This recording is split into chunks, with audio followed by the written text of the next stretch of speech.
शिवसेना नेते चंद्रकांत खैरे यांना छत्रपती संभाजीनगर लोकसभा मतदारसंघाची उमेदवारी मिळाल्यानंतर छत्रपती संभाजीनगर जिल्ह्यातील एक महत्त्वाचे आमदार कन्नडचे आमदार आहेत उदयसिंग राजपूत यांनी एकनिष्ठ आमदार त्यांनी चंद्रकांत यांचं या ठिकाणी येऊन स्वागत केलेलं आणि त्यांना शुभेच्छा सुद्धा दिलेल्या आहेत।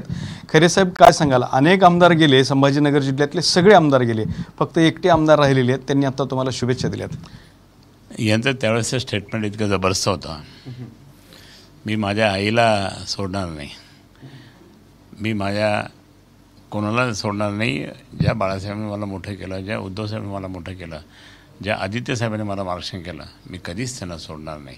आणि म्हणून यांच्यामुळे ते खोके समजले की 50 खोके कसे आहे, यांच्यामुळे समजले।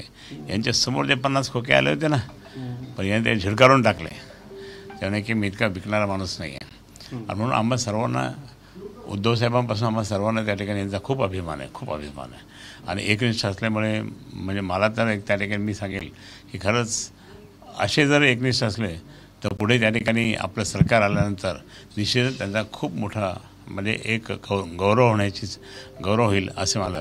आणि मला एक मोठं बळ मिळालं ना, मी सुद्धा कुठं फुटलो नाही, काही नाही, आम्ही दोघंही एकनिष्ठ आहोत। आता एकनिष्ठाच्या दृष्टिकोनातून मी हे सांगेल की आज एकनिष्ठाची गरज आहे। काय झालं ह्या लोकांचं, 13 खासदार फुटले, 4-5 लोक तर अजून रडायला लागले। आता म्हणतात की इकडे तिकडे, पण माननीय उद्धवसाहेबांनी स्पष्ट सांगितलं आम्ही कोणालाही घेणार नाही, ज्यांनी गद्दारी केली त्यांना कधीच घेणार नाही आम्ही। परंतु मी एक सांगेल की आता त्यांना कळलं, इवन मुख्यमंत्रीसुद्धा त्यांचे डोळे भरून आलेले दिसतात की हे आता काय झालं, मी काय केलं, आणि त्यांना कळायला लागलं। म्हणून मी एक सांगेल की गद्दारी करू नये। छत्रपती शिवाजी महाराजांच्या काळातसुद्धा गद्दारांना माफ केलं नाही, माननीय शिवसेना प्रमुखांनी तर कधीच केलं नाही, परंतु छत्रपतींनी सुद्धा मान केलं, तेच शिवसेना प्रमुखांनी सुद्धा पालन केलं। राजपूत साहेब काय सांगाल, तुम्ही पक्षाशी एकनिष्ठ आहात, खैरे साहेबांना उमेदवारी मिळाली, त्यांचं तुम्ही या ठिकाणी येऊन स्वागत केलं आहे। पहिली गोष्ट अशी की संभाजीनगर जिल्हा हा ठाकरे कुटुंबाचा पहिल्यापासून बालेकिल्ला आहे।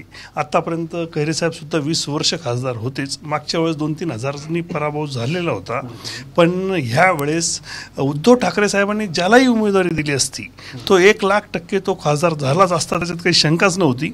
पण माननीय उद्धव बाळासाहेब ठाकरे साहेब पक्षाकडून उद्धव साहेबांनी खैरे साहेबांना उमेदवारी दिली, त्यांचं अभिनंदन करण्याकरता तर मी आलोच, आणि त्याच्यानंतर आज इथं येऊन आणि त्यांना आश्वासितसुद्धा केलं मी की आम्ही ग्रामीण भागात मी राहतो, ग्रामीण भागाच्या सर्व लोकांची प्रतिक्रिया मी ऐकतो, आणि फार मोठ्या प्रमाणे कमीत कमी 1.5 ते 2 लाखाच्या फरकाने इथलचा उमेदवार निवडून येईल, याच्यात मला तीळ मात्र शंका नाही। कारण की जिल्ह्याची परिस्थिती, कामाचा ओघ आणि उद्धव ठाकरे साहेबांवर जो करणारा प्रेम, पूर्ण महाराष्ट्र आज उद्धव ठाकरे साहेबांच्या पाठीमागे उभं राहिलेलं आहे। असं गावागावी पाहतो आम्ही, सर्वीकडे पाहतो, आणि 100% सीट निवडून येणार म्हणजे येणार। पण कशी सीट निवडून येऊ शकते, कारण तुम्ही ह्या मतदारसंघात 4 आमदार होतात, त्यापैकी 3 पळाले, तुम्ही एकटेच शिल्लक आहात। पहिली गोष्ट अशी का मी सुद्धा 3-4 निवडणुका पहिले लढलेलो होतो, पडलेलो होतो। ही उद्धव ठाकरे साहेबांची जी ताकद आहे, बाळासाहेब ठाकरे साहेबांची ताकद आहे, ज्या उमेदवाराला तिकीट दिल्यानंतर लोक जसं एखाद्या लोहचुंबकला जसं लोखंड चिटकतात, तसं ज्या व्यक्तीला उमेदवारी दिली तर सर्व मतदार लोहचुंबक सारखे त्यांना चिटकतात आणि त्या फरकाने निवडून येतात। कारण की एखादे पदाधिकारी कुठं गेला म्हणून मतदार कुठं जात नाही, मतदार त्या जागेवर पूर्ण जिल्ह्याचं काय महाराष्ट्राचं आहे, आणि ह्या जिल्ह्यात फार मोठ्या फरकाने निवडून येण्यासारखं आम्हाला चित्र दिसतंय। कारण की समोर अजून उमेदवारीसुद्धा डिक्लेअर होत नाही कोणाची, याला द्यायचं का त्याला द्यायचं का त्याला द्यायचं, असं करता करता आता अर्ज भराचा शेवटची तारीख यायला लागल्या आता पुढच्या। तर हे होते आमदार उदयसिंग राजपूत यांनी चंद्रकांत खैरे यांचं स्वागत केलेलं आहे, आणि चंद्रकांत खैरे हे 1,00,000% निवडून येणार असा विश्वास सुद्धा त्यांनी व्यक्त केला आहे। कॅमेरामन हर्षल सोबत दत्ता कानवटे, TV9 मराठी, छत्रपती संभाजीनगर।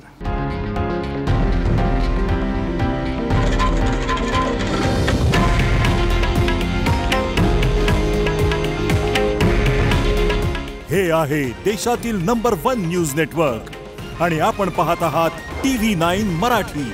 काळजी तुमची, हित महाराष्ट्राचं।